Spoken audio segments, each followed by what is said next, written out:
नमस्कार, मैं Uday Shankar, news bioscope में आप सबों का स्वागत है। घाटशिला उपचुनाव को लेकर सुगबुगाहट शुरू हो गई है और जेएमएम की तरफ से एक जो होती है कि एक पब्लिक सर्वे करके जेएमएम पार्टी कार्यकारिणी की तरफ से मुख्यालय को नाम भेज दिया गया है और रामदास सोरेन के बड़े बेटे को उनका नाम वहां से भेजा गया है। अब आलाकमान को इस पर मुहर लगाना है। और वहीं दूसरी तरफ चंपई सोरेन के बेटे बाबूलाल सोरेन भी चुनाव लड़ने को लेकर तैयार हैं और अभी से चुनावी हलचलें वहां तेज हो गई हैं। ज्यादा जानकारी के लिए इस वक्त करिश्मा हमारे साथ हैं। करिश्मा, जानकारी ये आ रही है कि वहां से जो जेएमएम की जो स्थानीय कार्यकारिणी है उनकी तरफ से नाम भेज दिया गया है, वहीं दूसरी तरफ बाबूलाल सोरेन जो चंपई सोरेन के बेटे हैं वो भी सक्रिय हो गए हैं। जी उदय, देखिए घाटशिला सीट खाली होने के बाद लगातार ये सवाल उठ रहे थे कि आखिर झारखंड मुक्ति मोर्चा और बीजेपी के तरफ से प्रत्याशी कौन होंगे, आखिर चुनावी मैदान में कौन होंगे। देखिए झारखंड के पूर्व शिक्षा मंत्री रामदास सोरेन अब हमारे बीच नहीं है और यही वजह है कि वहां पर उपचुनाव हो रहे हैं। और देखिए अब बताया जा रहा है चूंकि एक नाम जो है वो भेज दिया गया है आलाकमान को झारखंड मुक्ति मोर्चा की तरफ से कि आखिर किसे प्रत्याशी के रूप में चुनावी मैदान में उतारा जाए। तो ऐसे में बताया जा रहा है कि सोमेश सोरेन जो स्वर्गीय रामदास सोरेन के बड़े बेटे हैं, उन्हें कहीं ना कहीं कह सकते हैं चुनावी मैदान में उतारने की जो तैयारी है वो फिलहाल चल रही है। और ऐसे में अगर हम बीजेपी के तरफ देखेंगे उदय, तो आपने देखा होगा कि हाल ही के दिनों में झारखंड के पूर्व मुख्यमंत्री चंपई सोरेन ने एक्स पर पोस्ट किया था और उन्होंने जोहार घाटशिला कहा था। तो इसका मतलब यही है कि वो लगातार अब घाटशिला का भ्रमण कर रहे हैं। और सिर्फ वही नहीं थे, उनके जो बेटे हैं बाबूलाल सोरेन वो भी उनके साथ थे। और साथ ही साथ ये भी समझने की उस फोटो में ये कोशिश की जा रही है कि यहाँ पर एक मैसेज जो है वो दी जा रही है कि बीजेपी के तरफ से शायद बाबूलाल सोरेन चुनावी मैदान में उतर सकते हैं। चूंकि झारखंड विधानसभा का जब चुनाव चल रहा था तो उस वक्त भी भारतीय जनता पार्टी की तरफ से दाव खेला गया था और बाबूलाल सोरेन को चुनावी मैदान में उतारा गया था। हालांकि 75,000 वोट जो है उन्होंने प्राप्त किया था। तो ऐसे में ये भी माना जा रहा है कि बीजेपी की तरफ से जो प्रत्याशी होंगे वो शायद बाबूलाल सोरेन हो सकते हैं। लेकिन कह सकते हैं सुगबुगाहट तेज हो गई है और ये बताया जा रहा है कि कभी भी प्रत्याशियों की नाम की घोषणा हो जाएगी। लेकिन देखिए एक और मांग जो है वो लगातार की जा रही है। चूंकि मैंने आपको पहले ही कहा कि जमशेदपुर से नाम जो है वो भेज दिया गया है। जेएमएम की एक बैठक वहां पर थी और वहीं पर जो कह सकते हैं सोमेश सोरेन हैं, उन्होंने वहां से अपने राजनीतिक सफर की शुरुआत की। सबसे पहले उन्होंने दिशुम गुरु शिबू सोरेन को नमन किया और उसके बाद उनका यही कहना था कि जो समस्या घाटशिला में फिलहाल उत्पन्न हो रही है, जिस तरीके से उनके पिताजी ने काम किया है, बिल्कुल वैसा ही वो काम करना चाहते हैं। तो देखिए उससे जरूर ये समझ में आ रहा है कि सोमेश सोरेन शायद चुनावी मैदान में उतर सकते हैं। लेकिन देखिए एक जो ट्रेंड जेएमएम ने शुरू किया था कि जब इस तरह की घटना होती है तो बेटे को पहले ही मंत्री बना दिया जाता है। हफीजुल हसन के वक्त भी ऐसा ही हुआ था। जगन्नाथ महतो का जब निधन हुआ तो उनकी पत्नी को पहले ही मंत्री पद दे दिया गया था। तो क्या यहां भी रामदास सोरेन के बेटे को पहले ही मंत्री पद दे दिया जाएगा? क्या इस बारे कोई जानकारी निकल कर बाहर आई है?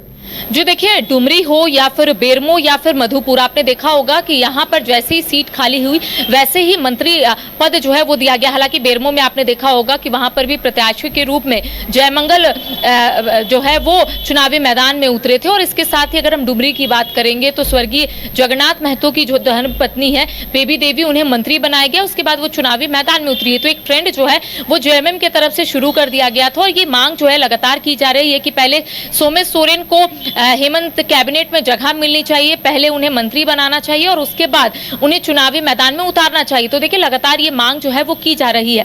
हालांकि आलाकमान क्या फैसला लेगा ये तो वक्त बताएगा, लेकिन देखिए तस्वीरें जो है बिल्कुल साफ नजर आ रही है उदय। एक और जहां जेएमएम की तरफ से सोमेश सोरेन चुनावी मैदान में उतर सकते हैं, मांग जो है लगातार जारी है। और ये माना भी जाता है कि अगर इस तरीके की घटना होती है तो उनके परिवार में से कोई सामने आता है और चुनावी मैदान में उन्हें ही उतारा जाता है।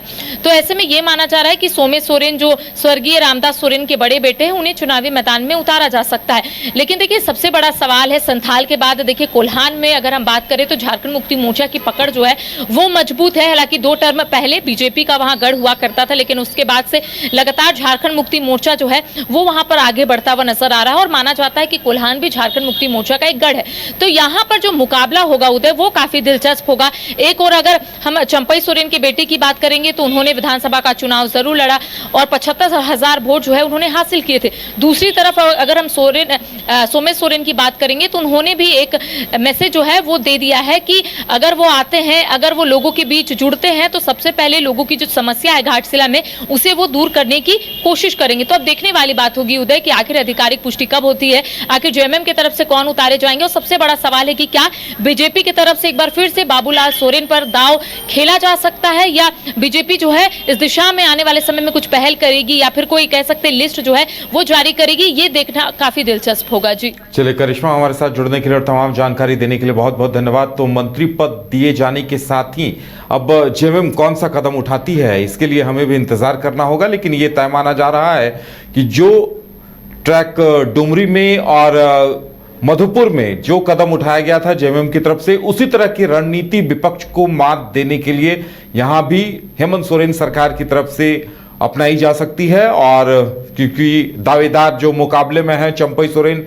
वो भी मजबूत छत्रप माने जाते हैं, ऐसे में विकल्प जेएमएम के सामने यही होगा कि पहले ही मंत्री पद सनत सोरेन को दे दिया जाए। गोल जहां 27 वर्षों के सफर में 17,000 से भी अधिक छात्रों ने डॉक्टर एवं इंजीनियर बनकर भरे सफलता की ऊंची उड़ान, जहां साधारण छात्र भी असाधारण सफलता प्राप्त कर बना रहे इतिहास। दूरदर्शी शिक्षाविद श्री विपिन सिंह के मार्गदर्शन में मेडिकल एवं इंजीनियरिंग के लाखों छात्रों के लिए आशा की किरण के रूप में गोल्ड रिजल्ट फैक्ट्री।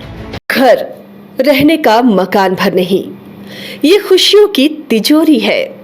दरवाजे पर दस्तक देता पड़ोस, खिड़कियों से उमड़ आता आसमां, तारों में उलझी ऐसी ना जाने कितनी दास्तां।